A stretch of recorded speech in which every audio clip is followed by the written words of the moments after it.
नमस्कार, विकास समाचारमध्ये आपले स्वागत। नाशिकमध्ये पिल्लू ठार, बिबट्याचा हल्ला, परिसरात भीतीचे वातावरण। नाशिक रोड परिसरातील सामनगाव रोड, शंकरनगर येथे बुधवारी पहाटे 3 वाजताच्या सुमारास बिबट्याने पिल्ल्यावर हल्ला करून त्याची हत्या करण्यात आल्याचे समोर आले आहे। या घटनेने रहिवाशांमध्ये घबराट पसरली आहे, कारण अलीकडेच बिबट्या त्यांच्या उपस्थितीचे व्यवस्थापन करण्याचे प्रयत्न करूनही लोकवस्तीच्या भागात फिरत आहेत।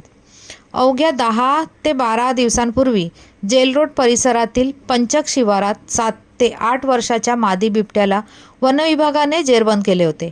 मात्र आता शंकरनगरमध्ये रस्त्यावर झोपलेल्या एका बिबट्याची शिकार करतानाचे फुटेज एका CCTV कॅमेऱ्यात कैद झाले आहे।